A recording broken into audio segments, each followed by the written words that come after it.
दश्त की रेत की रवानी है, अध जले चांद की निशानी है, रूह के ख्वाब की ज़बानी है, सांवरी ये तेरी कहानी है। किला दरावड़ में वो दरगाह जो है वहीं चले जाना, वहीं पे मेरे मुर्शिद से तुम्हारी मुलाकात होगी बेटा। तुम मजीद मत बोलो, डॉक्टर ने तुम्हें ज्यादा बोलने से मना किया है। मैं पानी देता हूँ तुम्हें। बोलने दो मुझे, आगे तो बस चुप ही चुप। और हाँ, ये भी कहा था कि मजार के अहाते के बाहर कहीं मिलो।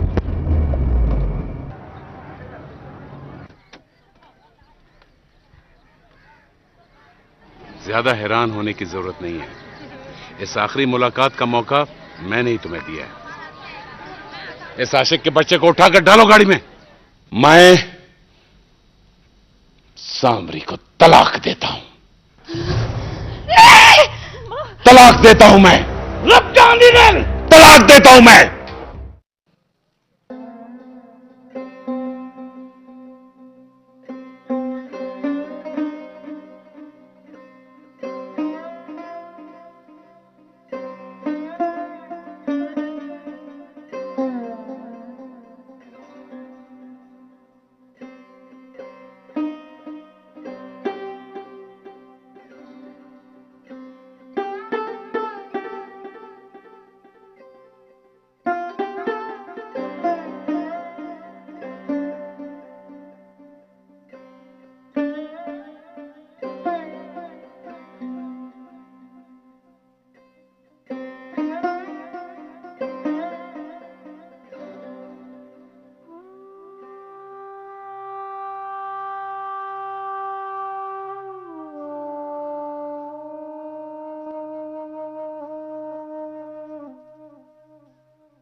उसके साथ तुम्हें ना भिजवा देता मैं। बहुत अफसोस जो हो रहा है तुम्हें। आप मालिक हैं साईं, मैं तो बस इतना जानती हूँ कि वो बेकसूर थी। पहले उसके आशिक से मैं निपट लूं, तुम्हारी बारी भी आ जाएगी।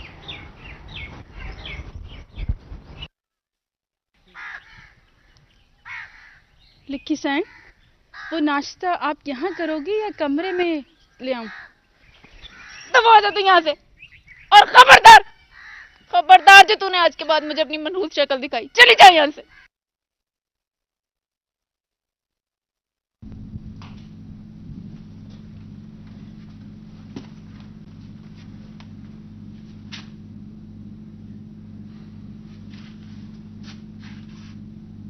बोलो ना मुराद नाकाम आशिक, तुम कहां और कैसे मरना चाहोगे? खोलिकू कुत्ते चामेस।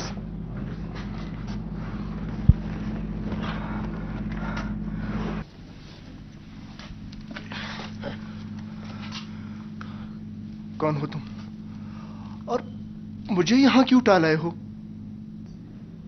ओह, तो गोया अब तुम सवाल भी मुझसे करोगे। तुम्हारी उस लाडली को जिंदगी भर का दाग लगाकर, तलाक देकर, धक्के मारकर हवेली से निकाल चुका हूं मैं। अब तुम बताओ, तुम कैसे मरना पसंद करोगे? क्या ये तुम क्या कह रहे हो?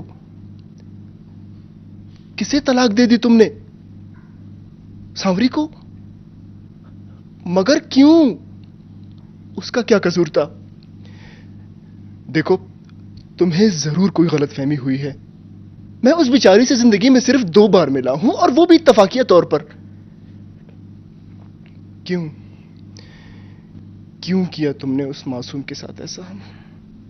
वाह, यहां भी वही दर्द पाया जाता है जो उसकी तरफ तुम्हारे लिए उसके दिल में है। वाह, क्या इश्क है। किसी नादीदा कुव्वत ने तुम्हारी आंखों पे पट्टी बांधी है। तुम्हें सच क्यों नहीं दिखाई दे रहा? मैं वो नहीं हूं जिसकी तुम्हें तलाश है। सरकार, क्या आफत पड़ गई है तुम्हें मुंशी? सरकार, 2 मिनट के लिए आप बाहर तो आए, बहुत जरूरी काम है। अभी इस वक्त? जी हां सरकार, आप आए तो सही जरा।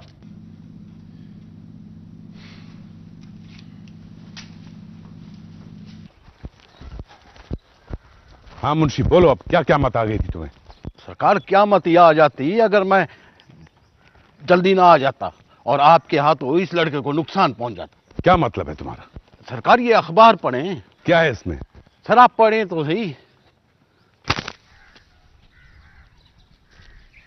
ये तो उस मुजावर की तस्वीर है।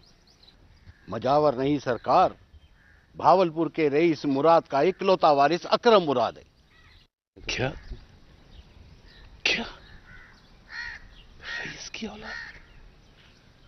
फिर ये फकीराना जिंदगी दरगाह पे क्यों बसर कर रहा है? सरकार, यही लिखा है अखबार में। शायद माँ बाप से नाराज होकर इस दरबार में आन पड़ा है। इसके बाप ने इतला देने वाले को लाखों रुपए इनाम देने का ऐलान किया है। तुमने तो कहा था कि ये वही मुजावर है जो सोमरी के गांव से उसका पीछा करता हुआ यहां आ रहा है। बस सरकार, वो गलती हो गई है इस बार। गलती? इसको तुम गलती कहते हो? दफा हो जाओ यहां से, दफा हो जाओ, इससे पहले कि मैं तुमको और उस तुम्हारी सतरंगी को जान से मार दूं।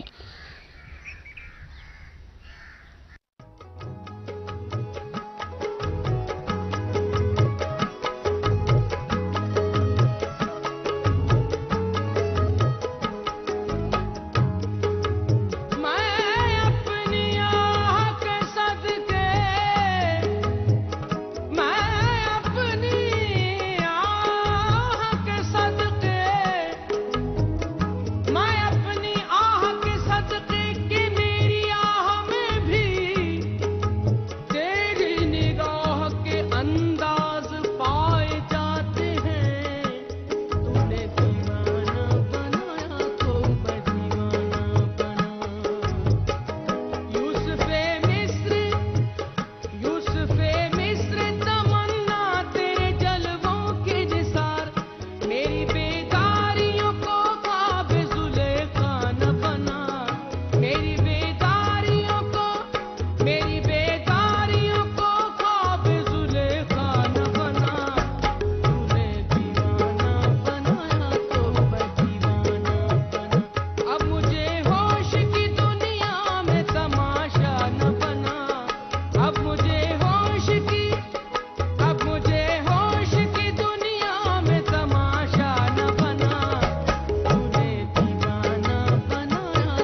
मैं तुम्हारे सामने बहुत शर्मिंदा हूं। काश मैं इत्मीनान और सुकून से पहले ही तुम्हारी बात सुन लेता तो ये नौबत ना आती। बहरा, मैं तुम्हारा मुजरिम हूं, हर सजा के लिए तैयार हूं। मुजरिम आप मेरे नहीं, उस बेगुनाह लड़की की हैं जिसके साथ हमेशा के लिए कायम रहने वाला रिश्ता आपने एक कच्चे धागे की तरह तोड़ डाला। मगर तुम्हें सांवरी का नाम कैसे पता चला? तुमने खुद ही तो बताया था ना, शायद 1-2 दिन पहले ही तुम्हारी मुलाकात हुई उससे। हां, यही सच है। सांवरी दरअसल दूसरी मर्तबा किसी बुजुर्ग सूफी की तलाश में आई थी और उसी बुजुर्ग सूफी ने ही मुझे सांवरी का नाम बताया था और मुझे कहा था कि उसे यह पैगाम दूं कि वो सांवरी से जल्द मुलाकात करेंगे। तो फिर वो बुजुर्ग सांवरी से मिलने क्यों नहीं आए? मैं क्या कह सकता हूं, शायद एक आध दिन में आ जाए। तुम तो भावलपुर के एक रईस और इज्जतदार घराने के चश्म चिराग हो। तुम्हारा इन दरगाहों और मजारों पे क्या काम है?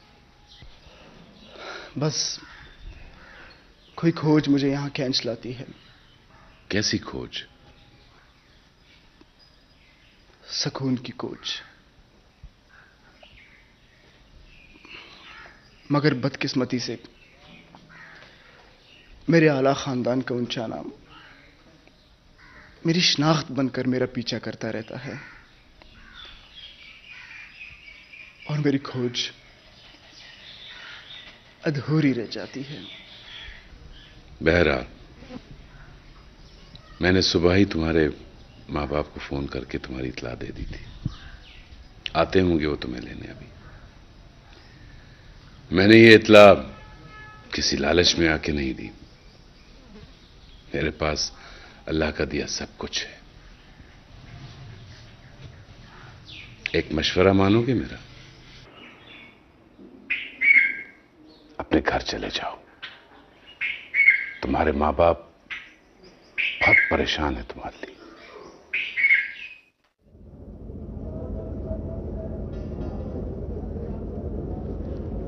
अम्मा, अम्मा, अम्मा, अम्मा, बाबा, अम्मा, अम्मा। क्या हुआ? बाबा देखे ना, आमना, मुझसे बात नहीं कर रही। आमना, आमना उठो। इसे तो सांस की तकलीफ हो रही है। मैं पानी लिया तो। भाईजान थोड़ा पानी पिलाना। हाँ जी, मिल जाएगा। जल्दी क्या? ये लो आमना, पानी पियो। आमना, पानी पियो। शाबाश, शाबाश। उठो आमना।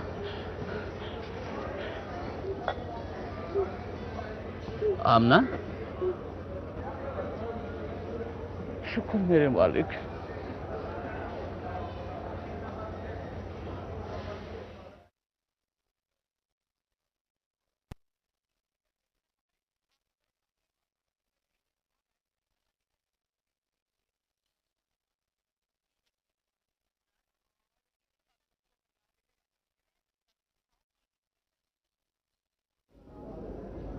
सांवरी,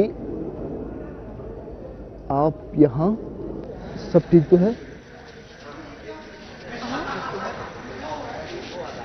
यहाँ आप ठीक तो है ना? मीरल ने आपको कोई नुकसान तो नहीं पहुंचाया?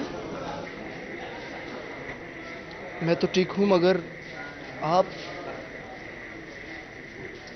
और ये खातून कौन है? कौन है बेटा? बाबा, ये अकरम है। मीरल ने इन्हीं को सजावल के धोखे में अगवा किया था। शुक्र है ये सही सलामत है। ये मेरे अम्मा बाबा हैं।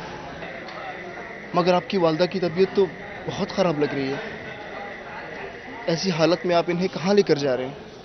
बेटा इसे घर लेके जा रहा हूं। इसके नसीब में आराम कहाँ।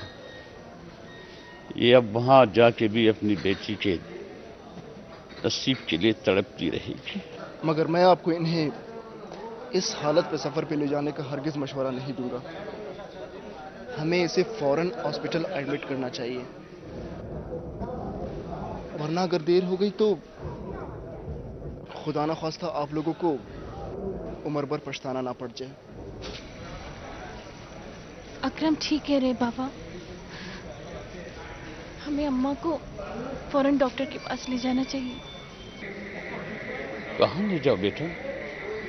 मैं तो यहाँ किसी को जानता भी नहीं। अनजान रास्ते, अनजान शहर। आप उसकी फिक्र ना करें, चले मेरे साथ। चलें।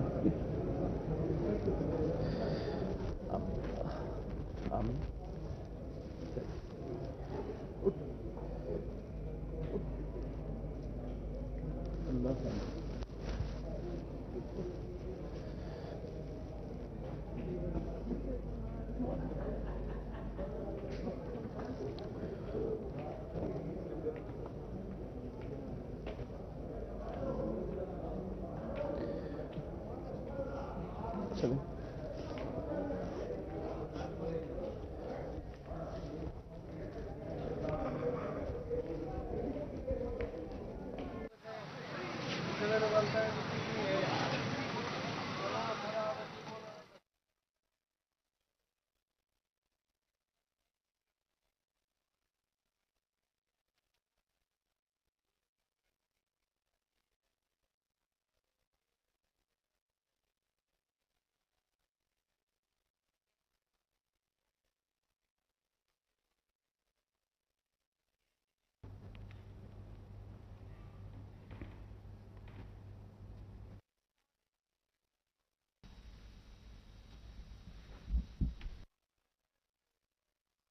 लकी,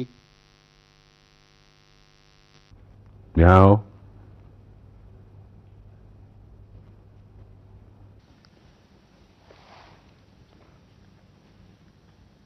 जी साईं। बैठो।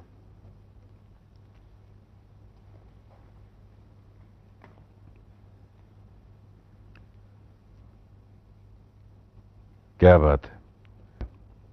पहले तो मेरे एक बुलाने पे दौड़ी चली आती थी और अब आके भी वापस जा रही हो, क्यों? बस साईं, दिल बोझल सा है। वो याद आ रही है? पता नहीं साईं, आपसे कभी कुछ नहीं छुपाया। आपने अपने हाथों से एक हीरे को खाक में मिला दिया है। वो एक सच्ची और दिल की साफ लड़की थी। वो मेरी सौकन थी, और अगर एक सौकन अपनी सौतन की तारीफ करे तो ये दुनिया का सबसे बड़ा सच होगा। ऐसी क्या खास बात थी उसमें? कुछ तो खास था उसमें साईं, कि दुनिया से बिल्कुल अलग, कि लक्की भी उसके गुलाम बन गई। और वो जो मजावर के साथ उसके चर्चे मशहूर थे, वो क्या था? लोगों की बातों का क्या है साईं? कभी छुपकर सुने ना, तो वो मेरे और आपके बारे में भी कई फसाने घड़ते होंगे। मैं तो बस इतना जानती हूं कि वो बहुत साफ दिल की मालिक थी।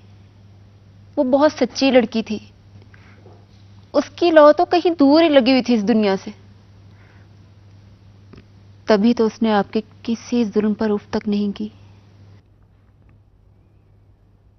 मैं बहुत जालिम हूं?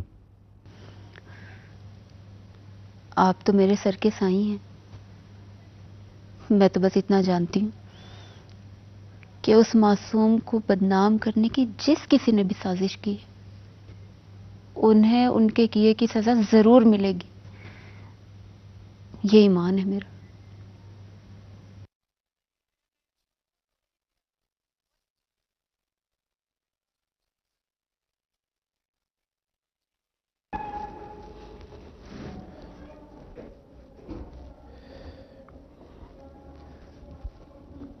ये अम्मा की ज़रूरी दवाएं हैं। डॉक्टर ने कहा कि बिल्कुल नागा ना हो। और कितने एहसान करेंगे आप हम लोगों पर? पहले ही आपने अस्पताल की फीस और सारा खर्चा उठाया है। ये कैसी बातें कर रही हैं आप?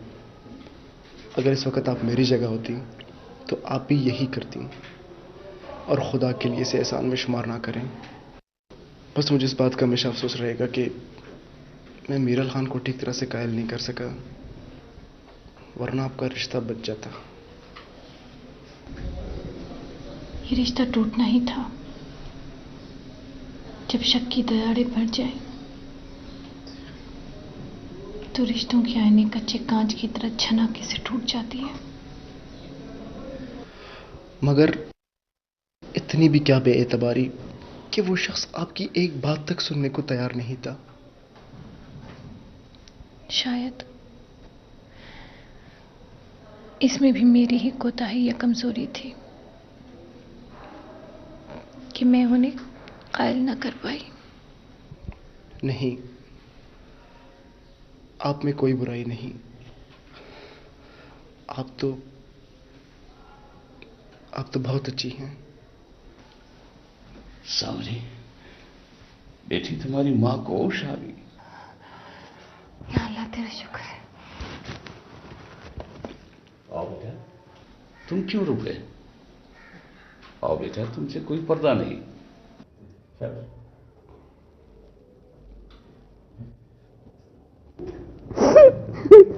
आमना बस करो, खुदा के लिए चुप हो जाओ। हमारी बेटी के मुकद्दर में यही लिखा था। अब तुम बताओ, मुकद्दरों के साथ किसी का जोर चल सकता है? हमारी बेटी क्यों? इसने किसी का क्या बिगाड़ा था? जो हो चुका सो हो चुका। अब दुआएं दो इसको। हाथ जो ये तुम्हारी सांस चल रही है, अल्लाह की रजा से, इसकी वजह से।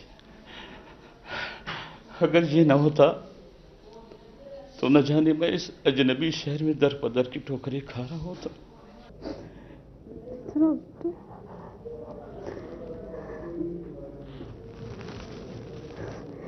जीते रहो तुम। मुझे सांवरी ने तुम्हारे बारे में सब कुछ बता दिया। उस जालिम शख्स ने तुझे भी बहुत दुख दिया। अल्लाह करे उसे कभी सुख नसीब ना हो। वो भी हमारी तरह पल पल तड़पे जैसे हम तड़प रहे हैं।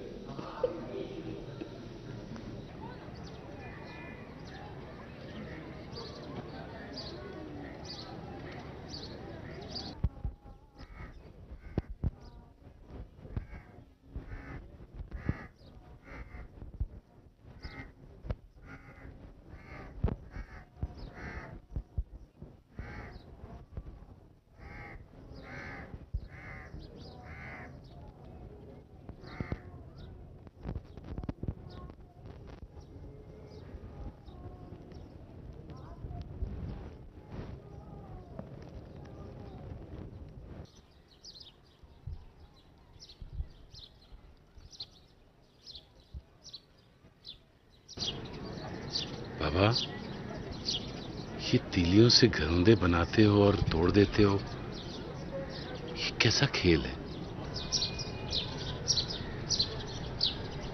ये तो यही खेल खेलता है। पहले घर जोड़ता है, फिर तोड़ देता है। मैं समझा नहीं बाबा। सब समझता है तू, सब समझता है। अनजान न बन, नौटंकी ना कर मेरे सामने। जा, चला जा। जा, चला जा यहां से। अब यहां पर क्या लेने आया है? तो आप ही वो बुजुर्ग हैं जिसके पास सांवरी आया करती थी।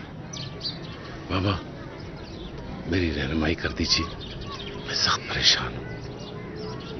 अब ये परेशानी और बेचैनी ताउम्र तेरा मुकद्दर है। जाने वाली अपने साथ तेरा चैन और मुकद्दर भी साथ ले गई। जा यहां से, चला जा। मेरा वक्त खोटा ना कर मेरा वक्त खोटा।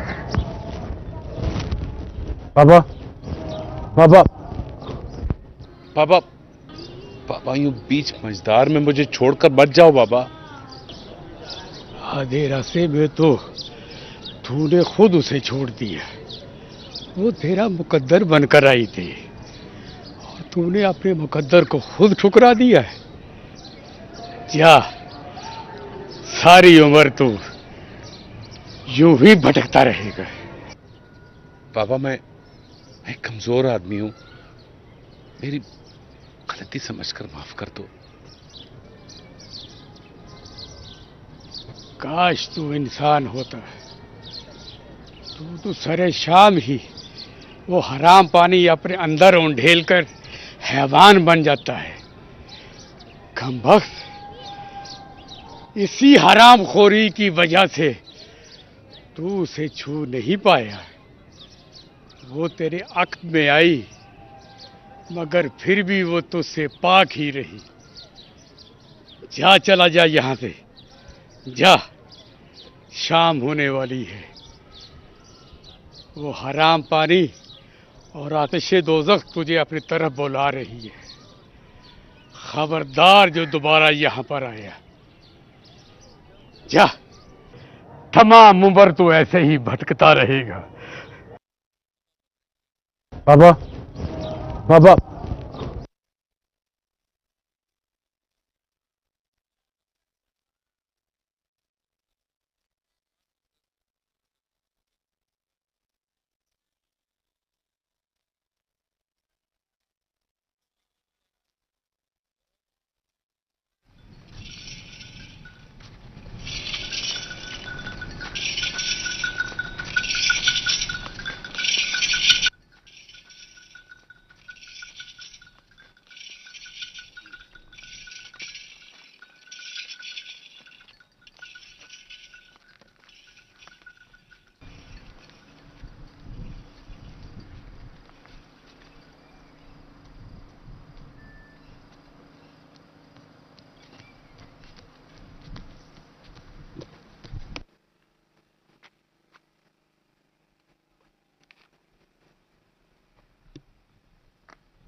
लाइए, ये मुझे देखिए। जीते रहो। कब से हो यहाँ? काफ़ी अरसे से। मैं अपने बाबा के मुर्शिद का इंतज़ार कर रहा हूँ। कहीं वो आप ही तो नहीं है? सबका मुर्शिद एक है और वो ऊपर बैठा सब कुछ देख रहा है। अपने मुरीदों का हाल। तुम फकीर साईं के बेटे हो? जी मुर्शिद बाबा, आप तो मुझे भी जानते हैं। हाँ, बड़ा नेक था तुम्हारा बाबा। अल्लाह उसकी मुश्किलात आसान करे। अब तुम्हारे क्या इरादे हैं? मेरे बाबा का आखिरी हुक्म था कि मैं यहाँ रहूं और आपकी खिदमत करूं। तुम जवान हो, क्यों इन मज़ारों और दरबारों में अपनी जवानी बर्बाद करते हो? जाओ, अपनी जिंदगी जियो। मेरी तरफ से तुम्हें इजाजत है। मेरी दुआ भी तुम्हारे साथ है। पता नहीं लोग जिंदगी कैसे जी लेते हैं। मेरी तो सारी उम्र अपने बाबा के साथ इन्हीं दरगाहों पे गुजरी है। आप मुझे अपने से दूर जाने का हुक्म ना दें, मेरी खुशी इसी में है। ठीक है, जैसे तुम्हारी मर्जी। लेकिन हमें अब रात के खाने का इंतजाम करना होगा। कुछ लकड़ियां जमा करनी होंगी। जी। आओ, आप इस तरफ चलिए। चले, आ जाओ।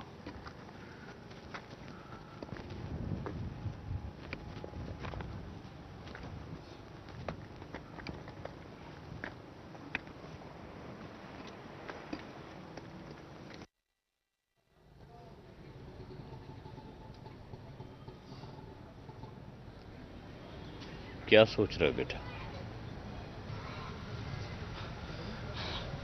कुछ नहीं बाबा, यूं ही बस। बेटा तुम मेरा बात मानो, तुम अपने घर चले जाओ। वो लोग तुम्हारे बिना परेशान होंगे। तुम ओके वापस चले आना। नहीं बाबा, उन्हें मैंने अपनी खैरियत की इत्तला दे दी है, और वैसे भी वो मेरे गैर हाजिरी के आदी हो चुके हैं। बचपन से ही हॉस्टल्स और बोर्डिंग्स में जिंदगी गुजार रहा हूं। मुझे तो ये एहसास बहुत तकलीफ देता है कि तुम खामखा हमारी झंझट में पड़ गए। ऊपर से मेरी बीवी की बीमारी, इसने भी तुम्हारे कदम जकड़ रखे। आप ऐसा क्यों कह रहे हैं? ये सब मैं अपनी खुशी से कर रहा हूं। देखिए, आप मेरे लिए परेशान ना हुआ करें। बस आप अम्मा और सावरी का ख्याल रखें। ठीक कहते हो बेटा। बेटी की तलाक की परेशानी से दुनिया में और बड़ी परेशानी क्या होगी?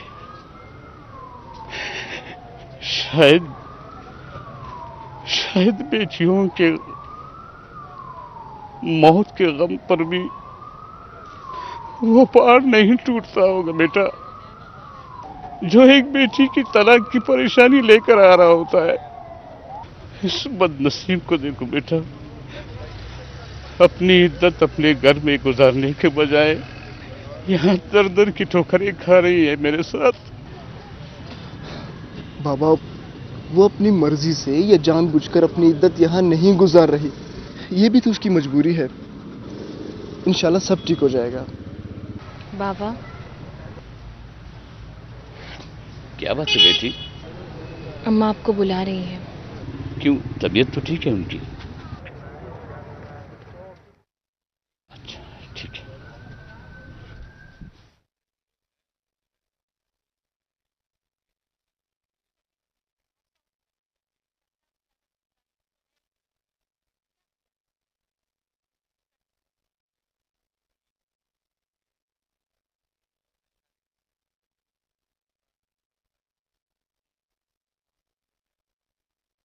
इसी हरामखोरी की वजह से तू उसे छू नहीं पाया।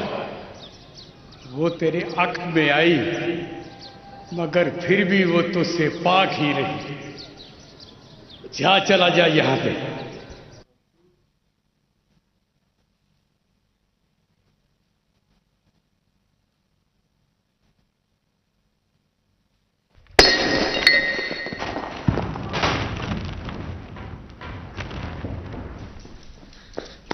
साईं, सब ठीक तो है?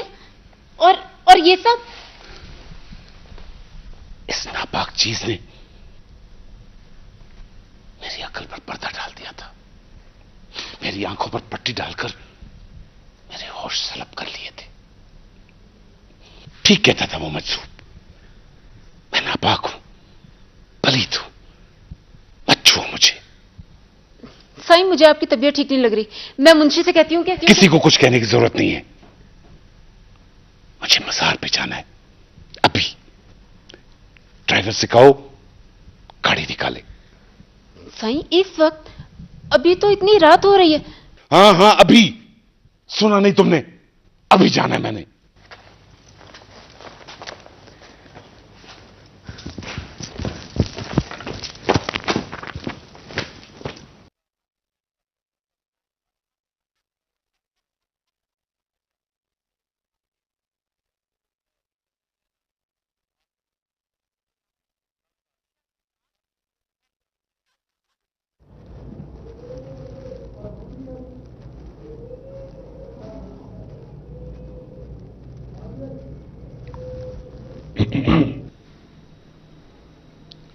आप अभी तक जाग रहे हैं? आप भी तो अभी तक बेदार हैं। क्या सोच रही हैं? यही कि मैं अपनी पैदाइश से लेकर आज तक अपने मजबूर और लाचार वालिदैन को एक पल की खुशी ना दे सकी। जिंदगी इन दोनों के लिए मुसलसल एक इम्तिहान के मानंद रही। काश मैं पैदा ही ना होती तो क्या हो जाता। आप ऐसा क्यों कह रही हैं? मुझे यकीन है कि आपने एक बेटी होने के नाते वो तमाम फराइज अंजाम दिए होंगे जिनकी तवक्को कोई भी वालिदैन अपनी औलाद से कर सकते हैं।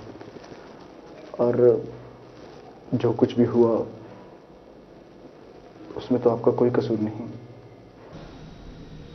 तो कसूर किसका है? लोग सच ही कहते हैं,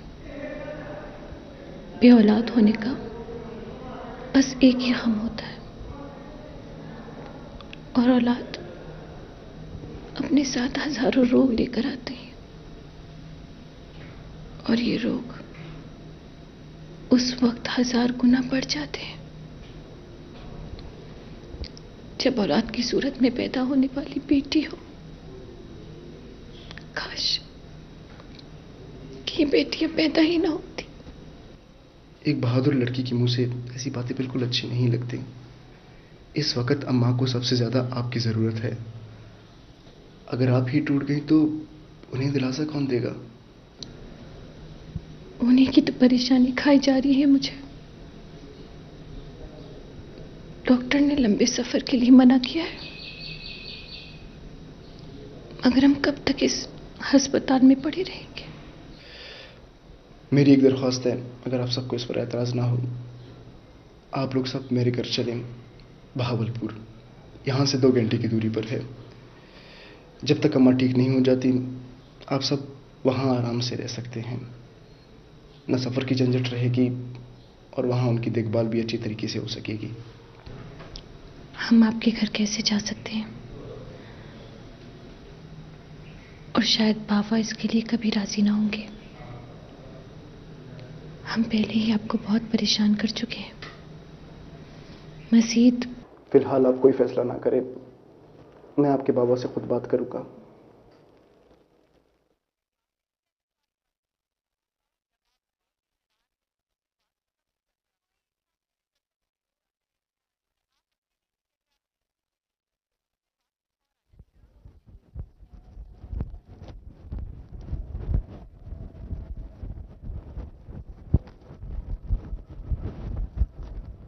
बाबा,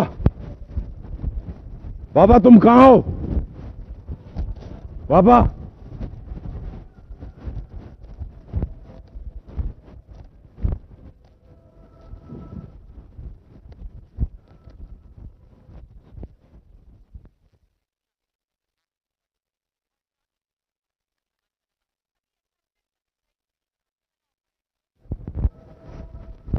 बाबा,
ये तुम हर वक्त इतने उलझे उलझे से क्यों रहते हो?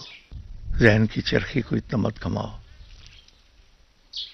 कि हर लम्हा सोचे इसकी गरारी में पिसती रहे। कभी कभी इसे सुकून भी दिया करो। अपने अख्तियार में कहाँ होता है बाबा।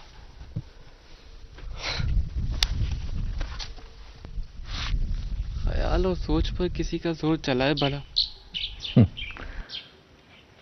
जोर करोगे तो वाकई कभी जोर नहीं चलेगा। हाँ, आजिज़ी करो, मेहनत करो, अपने दिमाग से कुछ फैसले तय हो जाने दिया करो। सोच इन फैसलों का कुछ भी नहीं बिगाड़ सकती। फिर हम क्यों खुद को हल्कान किए रखते हैं? शायद अभी तक मुझे सादगी का तरीका नहीं आता। आपके साथ रहूंगा तो वो भी सीख जाऊंगा।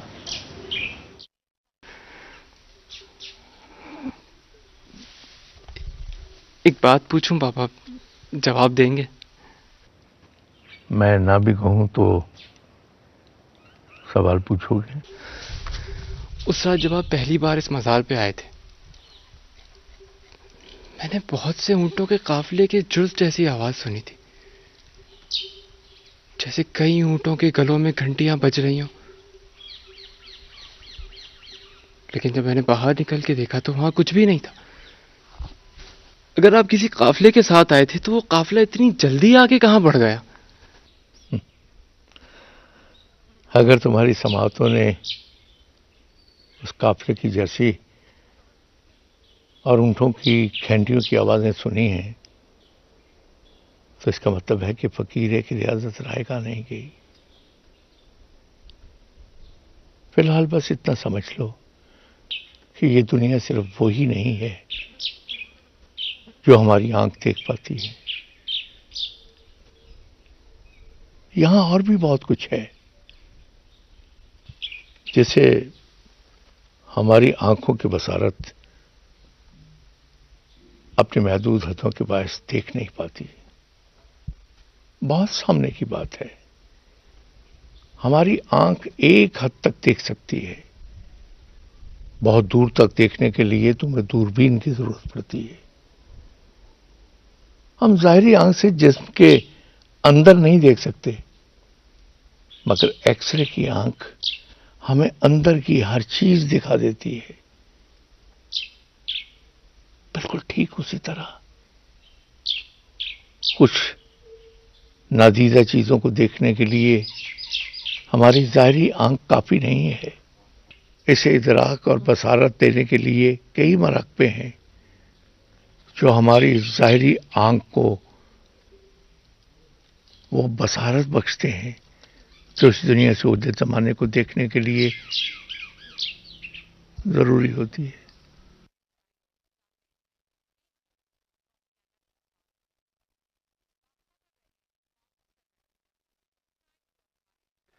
सरकार, रबी और खरीफ की फसल का बुवाई और कटाई का हिसाब किताब ये रहा। माशाल्लाह सरकार, इस दफा तो 1.5 करोड़ रुपया मुनाफा भी ज्यादा हुआ है। सरकार, चावल और धान की फसल के लिए हमें पानी की जरूरत पड़ सकती है। इलाका भी तो अपना बहुत बढ़ गया है। तो क्या कहते हैं आप, कलेक्टर साहब के दफ्तर ट्यूबवेल के लिए अर्जी डाल दूं? मीरल सरकार।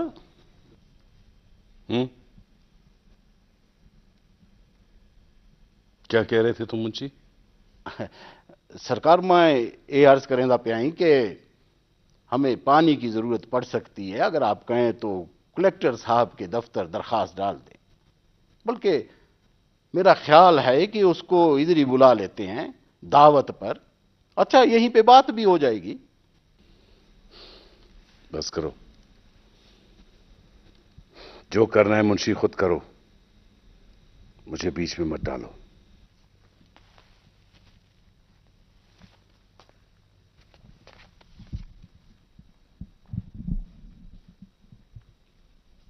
सरकार, काफी अरसे से मैं देख रहा हूं कि आप जमींदारी के कामों में दिलचस्पी नहीं ले रहे हैं। आपकी तबीयत तो ठीक है?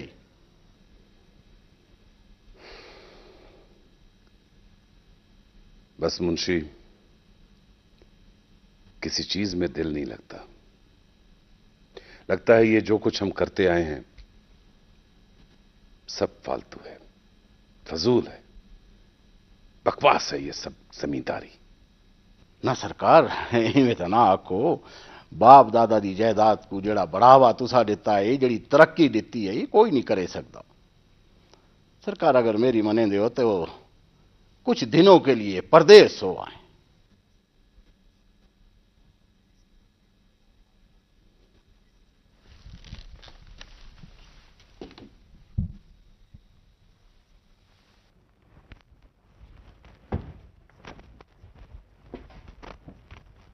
आखिर इसमें हर्ज ही क्या है? जाहिर है अगर उनकी तबीयत ठीक होती तो आप लोग अपने घर ही जाते, और अब भी जैसे ही उनकी तबीयत ठीक हो जाती है आप लोग अपने इलाके के लिए रवाना हो सकते हैं। देखो बेटा, वो सब ठीक है, मगर यूं हम किसी और के घर में कैसे रह सकते हैं, और फिर वो भी सांवरी के इद्दत के दिनों में। गोया आप अभी तक मुझे गैर ही समझते हैं। नहीं नहीं यार, आप समझे नहीं, मैं तुम्हारी बात नहीं कर रहा। बात यह है कि हम तुम्हारे घर वालों को जानते भी नहीं। आप उसकी फिक्र ना करें, हमारी हवेली में बहुत गुंजाइश है। आप लोग घर के बिल्कुल एक हिस्से में ही रहेंगे। और रही बात मेरे घर वालों की, वो मैं आपको पहले ही बता चुका हूं कि मेरी खुशी में ही मेरे घर वालों की खुशी है। वैसे भी माँ बाप का इकलौता हूं। मेरे घर में नौकरों के अलावा मैं, अम्मा जान और बाबा जान रहते हैं।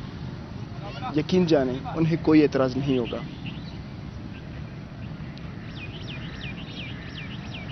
ठीक है बेटा, जैसे तुम्हारी मर्जी।